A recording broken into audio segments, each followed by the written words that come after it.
The crystal chandelier cast fractured light across the penthouse as Kang Min-jun loosened his silk tie, another corporate victory celebration winding down around him. His friends, fellow heirs to Seoul's most powerful conglomerates, lounged on Italian leather furniture, their laughter echoing off marble walls. "Min-jun's getting soft," Park Jae-wook declared, swirling aged whiskey in his glass. "Remember when you'd take any dare? Now you're all business, no fun." Min-jun's jaw tightened. At 28, he'd built his father's company into an empire, but his friends still saw him as the reckless teenager who'd once bought a racehorse on impulse. "I'm listening," he said coolly.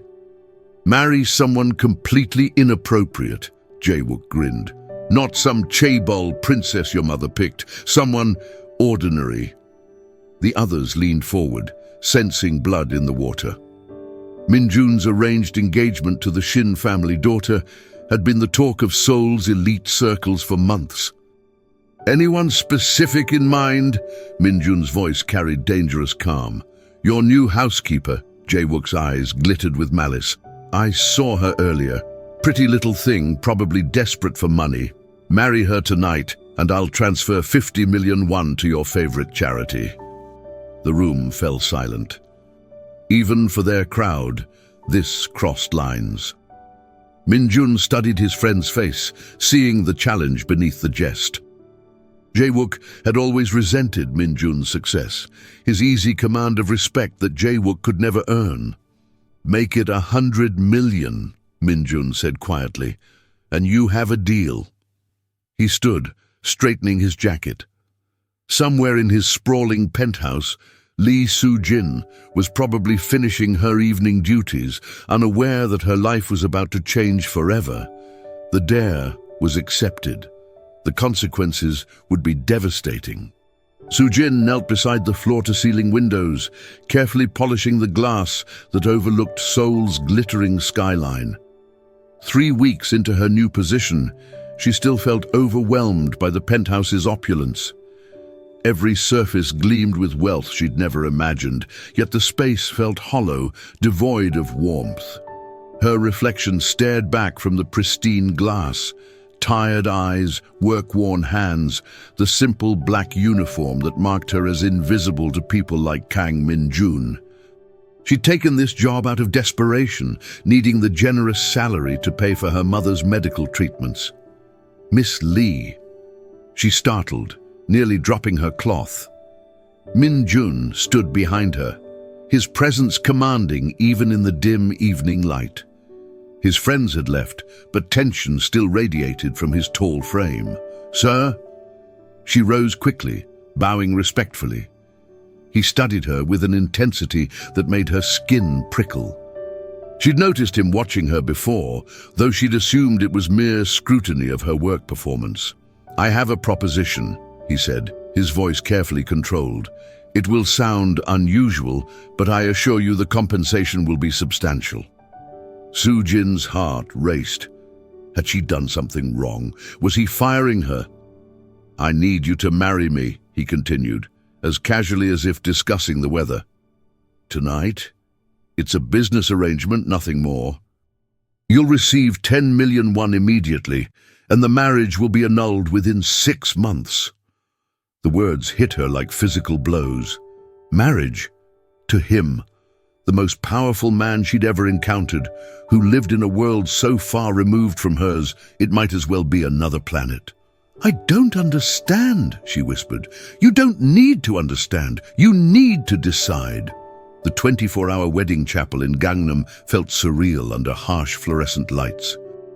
Soo-jin sat rigidly in the passenger seat of Min-jun's Bentley, still wearing her housekeeper's uniform, clutching the contract he'd thrust at her with shaking hands. 10 million won, enough to cover her mother's surgery and months of rehabilitation, enough to change everything. "Second thoughts?" Min-jun's voice cut through her spiraling thoughts. She looked at his profile, sharp and unforgiving in the dashboard's glow. This man was a stranger, yet she was about to bind herself to him legally, if temporarily. "Why me?" she asked quietly. His hands tightened on the steering wheel. "You're convenient." The brutal honesty stung, but she appreciated it more than false kindness. At least she knew where she stood. Inside the chapel, everything moved with mechanical efficiency. The officiant, clearly accustomed to unusual requests from wealthy clients, asked no questions. Min-jun produced rings, expensive pieces that probably cost more than her annual salary. "Do you, Kang Min-jun, take Soo-jin to be your lawfully wedded wife?" "I do." His voice was steady, businesslike. "Do you, Soo-jin, take Kang Min-jun to be your lawfully wedded husband?" She met his eyes, seeing nothing but cold calculation. This was just another transaction to him, another deal to be executed and forgotten. "I do." In the words tasted like ashes, but the money would save her mother's life. When the officiant pronounced them married, Min-jun's kiss was brief, perfunctory, a seal on a contract, nothing more. They were strangers bound by law and desperation, with no idea how deeply this moment would scar them both. Soo-jin woke in the guest bedroom of Min-jun's penthouse, sunlight streaming through unfamiliar windows. For a moment she forgot where she was, why her left hand felt heavy with an unfamiliar weight. Then reality crashed down. The wedding ring caught the morning light, a circle of platinum that felt like a shackle. She was married to her employer, to a man who saw her as nothing more than a convenient solution to some problem she didn't understand. The bank notification on her phone confirmed the transfer. 10 million won, exactly as promised. Her mother's surgery could proceed. The relief should have been overwhelming, but instead she felt hollow. A soft knock interrupted her thoughts. "Mrs. Kang?"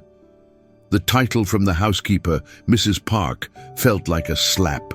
Soo-jin opened the door to find the older woman's face carefully neutral, though her eyes held questions. "Mr. Kang requests your presence in his study." Soo-jin dressed quickly in her uniform, muscle memory taking over. She was still the housekeeper, despite the ring on her finger. Nothing had really changed. Min-jun's study was a shrine to power. Leather-bound books, awards, photographs with politicians and celebrities. He sat behind his massive desk, already dressed in an expensive suit, looking every inch the billionaire CEO. "We need to establish ground rules," he said without preamble. "This arrangement doesn't change your employment. You'll continue your duties as before. The marriage remains confidential until I decide otherwise." She nodded, throat tight. "You'll move to the master suite tonight. Appearances matter." "Sir." "Min-jun," he corrected sharply. "You're my wife now, even if it's temporary. Act like it when others are present." The word wife sounded foreign. Impossible. She was Soo-jin, orphaned at 16, struggling to survive. She wasn't anyone's wife, especially not his. 2 weeks into their strange arrangement, Min-jun found himself watching Soo-jin more than he cared to admit. She moved through his penthouse like a ghost, efficient and nearly invisible, yet her presence had begun to shift something in the sterile space. Small changes appeared daily. Fresh flowers in the kitchen, books arranged more thoughtfully, windows opened to let in fresh air. His home was becoming livable, though he doubted she realized her impact. He discovered her secret by accident. Working late in his study, he heard soft crying from the master bedroom. He'd been sleeping in his office, maintaining the pretense of their arrangement while avoiding the intimacy of shared space.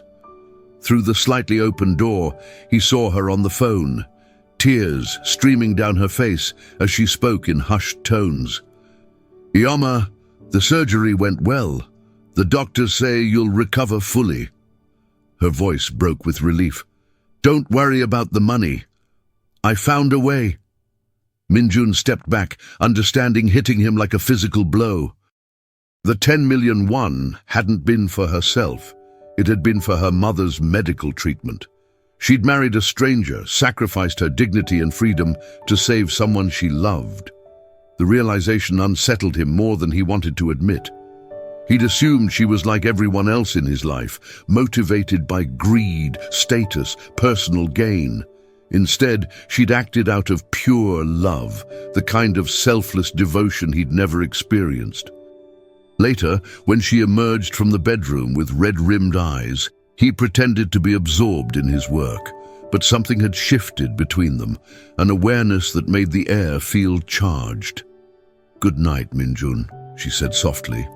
It was the first time she'd used his name without prompting, and the sound of it on her lips sent an unexpected warmth through his chest. "Good night, Soo-jin." Her name felt natural, right, dangerous. The charity gala was Min-jun's first public appearance since the secret wedding, and Soo-jin's first glimpse into his world of power and privilege. She stood beside him in a borrowed designer dress, feeling like an imposter among Seoul's elite. "Smile," he murmured as photographers approached. "You're supposed to be happy." His hand found the small of her back, a gesture that looked intimate, but felt calculated. Everything about this evening was performance, from her carefully styled hair to the story they'd rehearsed about their whirlwind romance. "Min-jun!" A woman's voice cut through the crowd, sharp with surprise and barely concealed venom. Shin Ye-jin approached, resplendent in couture, her perfect features arranged in a mask of polite confusion. Min-jun's former fiancée, the woman he was supposed to marry before his reckless dare changed everything. "Ye-jin!" Min-jun's voice remained steady, but Soo-jin felt tension coil through his body. "I heard the most interesting rumor." Ye-jin's smile was razor-sharp. "Something about a secret wedding. Surely that can't be true." The moment stretched like a taut wire. Soo-jin felt the weight of curious stares, the whispered conversations that had followed them all evening. She was an anomaly in this world, a puzzle piece that didn't fit. "Allow me to introduce my wife," Min-jun said, his arm tightening around Soo-jin's waist. "Lee Soo-jin." The words hung in the air like a challenge. Ye-jin's composure cracked for just an instant, revealing hurt and fury before the mask snapped back into place. "How unexpected," Ye-jin managed. "I'm sure you'll be very happy together." As she glided away, Soo-jin realized their secret was no longer safe. The performance had become real, with consequences neither of them had anticipated. Park Jae-wook's private investigator delivered the file 3 days after the gala, thick with photographs and documents that painted a picture of Lee Soo-jin's life in stark detail. Orphaned at 16 when her parents died in a car accident. Worked multiple jobs to support herself through high school. No criminal record, no scandals, no secrets worth exploiting, except for one detail that made Jae-wook's blood run cold. Her father had been Lee Dong-woo, a whistleblower who'd exposed corruption in Jae-wook's father's construction company 15 years ago. The scandal had cost the Park family billions and nearly destroyed their reputation. Jae-wook stared at the photograph of Soo-jin's parents, remembering the rage that had consumed his father, the threats made in private meetings, the convenient timing of their fatal accident. Min-jun had married the daughter of his family's enemy, and he didn't even know it. The irony was delicious. Jae-wook had intended the dare as humiliation, a way to force Min-jun into an embarrassing situation. Instead, he'd handed him a weapon that could destroy them both. He reached for his phone, then hesitated. Revealing this information would hurt Min-jun, but it would also expose Soo-jin to dangers she couldn't imagine. Despite his resentment, Jae-wook wasn't entirely heartless. But knowledge was power, and power was meant to be used. He made the call. "Min-jun, we need to talk. It's about your wife's family history. You're going to want to hear this." The game was about to change, and this time, everyone would lose. Min-jun's world tilted on its axis as Jae-wook's words sank in. Lee Dong-woo, the name he'd heard whispered in his father's study years ago, always followed by curses and threats. The man who'd nearly brought down the Park construction empire, and by extension, several allied companies, including his own family's business. Soo-jin was that man's daughter. "You didn't know," Jae-wook observed with satisfaction. "How delightfully ironic. You've married your enemy's child." Min-jun ended the call without responding, his mind racing. Every interaction with Soo-jin replayed in a new light. Had she known? Was this elaborate revenge years in the making? He found her in the kitchen, preparing his evening meal with the same quiet efficiency she brought to everything. She looked up with a tentative smile that had become more frequent lately, and his chest tightened with something he refused to name. Soo-jin. Her name felt different now, weighted with history and betrayal. She must have heard something in his tone, because her smile faded. "Is something wrong? Tell me about your parents." The color drained from her face. She set down the knife she'd been using with trembling hands. "They died when I was 16, she whispered. "How?" "A car accident." Her voice was barely audible. "Your father's name was Lee Dong-woo." It wasn't a question, and she didn't treat it as one. Her shoulders sagged as if a great weight had settled on them. "You know?" she said simply. "Did you know who I was when you took this job?" She met his eyes then, and he saw truth in their depths, painful, complicated truth that made his chest ache. "Yes," she breathed. "I knew." The admission hung between them like a blade, cutting through every moment of tentative connection they'd built. Soo-jin's confession spilled out in broken fragments, years of pain and anger finally finding voice. She told him about growing up believing her parents died in a tragic accident, only to learn the truth on her 18th birthday, when her father's former colleague contacted her. "He showed me the documents," she said, tears streaming down her face. "The evidence my father had gathered about the construction defects, the bribes, the cover-ups. He died because he tried to do the right thing." Min-jun listened in silence, his world reshaping around her words. The car accident hadn't been random. It had been orchestrated, a message to anyone else who might consider speaking out. "I spent years planning," she continued. "I learned everything about your family, your business, your life. I was going to destroy you the way you destroyed mine." "But you didn't." She shook her head, fresh tears falling. "I couldn't. When I saw you, when I worked in your home, you weren't the monster I'd imagined. You were just a person, lonely and isolated, surrounded by luxury but starving for something real." The irony wasn't lost on him. She'd come for revenge and found humanity instead. "The marriage," he said quietly. "Was it part of your plan?" "No." Her voice was firm. "That was desperation. My mother needed surgery, and I couldn't let her die for my vendetta. The money you offered, it saved her life." Min-jun stood slowly, processing the weight of her revelations. She'd had every reason to hate him, to destroy him, yet she'd chosen mercy. She'd sacrificed her revenge for love, just as she'd sacrificed her dignity for family. "What happens now?" she asked. He looked at her, really looked, and saw not his enemy's daughter, but the woman who'd brought life to his sterile world, who'd shown him glimpses of what love might feel like. "Now," he said, "we figure out how to live with the truth." The threatening letter arrived 3 days later, slipped under the penthouse door while they slept. Min-jun found it during his morning run, the envelope bearing no postmark, no return address, just his name written in block letters. Inside, a single photograph, Soo-jin leaving the hospital where her mother was recovering, unaware she was being watched. The message was clear without words. "We need to talk," he told her when she emerged from the kitchen, coffee in hand. Her face went pale when she saw the photograph. "Who would? Someone who knows about your father. About us."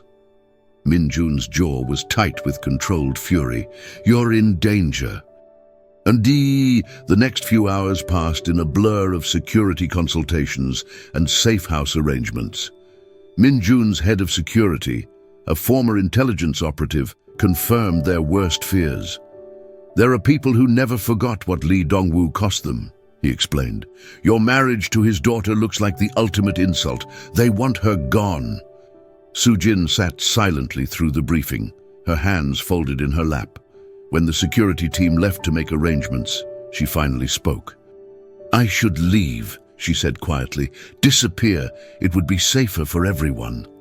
"No." The word came out sharper than Min-jun intended. "You're my wife, my responsibility." "I'm your mistake," she corrected, a dare that went too far. He crossed to where she sat, kneeling beside her chair. "Look at me."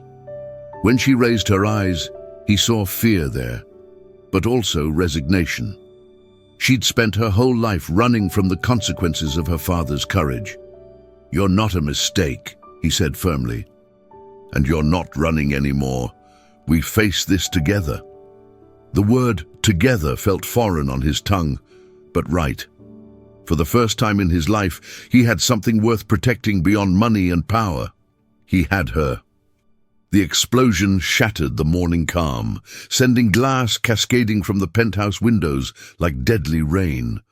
Min-jun threw himself over Soo-jin, shielding her from the debris as the building shook beneath them. "Stay down," he commanded, his body covering hers as sirens wailed in the distance. The bomb had been planted in the parking garage, targeting his car. If they'd left for the hospital visit as planned, they would have been inside when it detonated. "This is my fault," Soo-jin whispered against his chest, her voice muffled by tears and terror. "They're trying to kill you because of me." "They're trying to kill you," he corrected grimly. "I'm just collateral damage." The security team swarmed the penthouse within minutes, their faces grim as they surveyed the damage. The message was escalating from threats to action. "We need to move you both," the head of security announced. "Now." The safe house was a fortress disguised as a modest apartment in Gangnam, its windows bulletproof, its walls reinforced with steel. As they settled into the sterile space, the weight of their situation pressed down like a physical force. "I never wanted this," Soo-jin said, staring out at the city lights. "When I planned my revenge, I never thought about innocent people getting hurt." Min-jun studied her profile, seeing the guilt that ate at her like acid. "Your father was trying to save lives by exposing those construction defects. How many people died because of the cover-up?" "Dozens," she whispered. "Maybe more." "Then his death meant something, and so does your survival." She turned to him then, and he saw something shift in her expression. The scared girl was disappearing, replaced by the woman who'd inherited her father's courage. "What do we do?" For the first time since receiving the threatening letter, Min-jun smiled. "We fight back." The war room they established in the safe house looked like something from a spy thriller. Computers, documents, photographs covering every surface as they mapped out their enemies and allies. Min-jun's resources were vast, but their opponents had the advantage of desperation and nothing left to lose. The construction scandal had ruined careers and destroyed fortunes. The men behind the threats were fighting for their very survival. Park Construction, Hwang Engineering, and 3 smaller firms, Min-jun read from the list they'd compiled. All implicated in your father's evidence, all with reasons to want you dead. Soo-jin studied the photographs of the men who'd ordered her parents' deaths, memorizing faces she'd dreamed of confronting for years. "They think killing me will bury the truth forever," she said. "But my father was smarter than that." She produced a small USB drive from her purse, the plastic worn smooth from years of handling. "He made copies, hidden them in places only I would know to look." Min-jun stared at the device that contained enough evidence to destroy some of Seoul's most powerful men. "Why didn't you use this before?"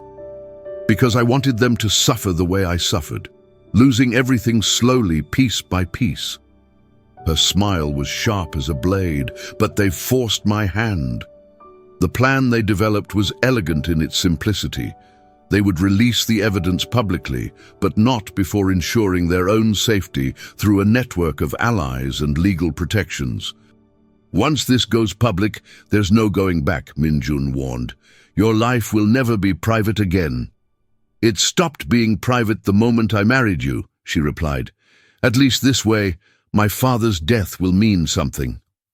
As they worked through the night, Min-jun found himself watching her with growing admiration.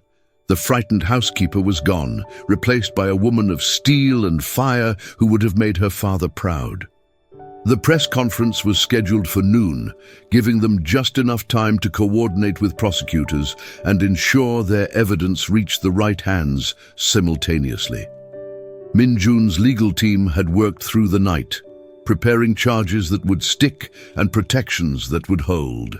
Soo-jin stood before the mirror in their hotel suite, adjusting the simple black dress she'd chosen for the occasion. She looked like a woman going to war, which Min-jun supposed she was. "Second thoughts?" he asked, echoing his words from their wedding night. "None," she replied firmly. "This ends today." The media frenzy outside the hotel was unprecedented. News of the Kang heir's secret marriage had already dominated headlines for weeks. Now, rumors of explosive revelations had drawn every reporter in Seoul. As they walked toward the conference room, Min-jun caught her hand, stopping her in the hallway. "Whatever happens after this," he said quietly, "I want you to know, marrying you wasn't a mistake. It was the best decision I ever made." Her eyes widened with surprise and something deeper, warmer. "Min-jun, I love you," he said simply. "I don't know when it happened, but it did. You brought light into my darkness, and I'm not letting you go." Tears spilled down her cheeks, but her smile was radiant. "I love you too. Despite everything, despite how this started, I love you."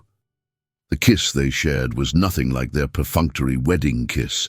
This was real, desperate, full of promise and hope for a future neither had dared imagine. When they broke apart, she was ready. They both were. "Let's go finish this," she said. Together, they walked into the conference room to face the cameras and change their world forever. 6 months later, Soo-jin stood in the same penthouse where their story began. But everything had changed. The sterile space had become a home, filled with warmth and laughter and the promise of new life growing within her. The trials were over, the guilty parties sentenced, the truth finally exposed to the light. Her father's legacy was secure, his sacrifice vindicated. The threats had ended with the arrests, their enemies finally held accountable for decades of corruption and murder. Min-jun found her on the balcony, watching the sunset paint Seoul in shades of gold and rose.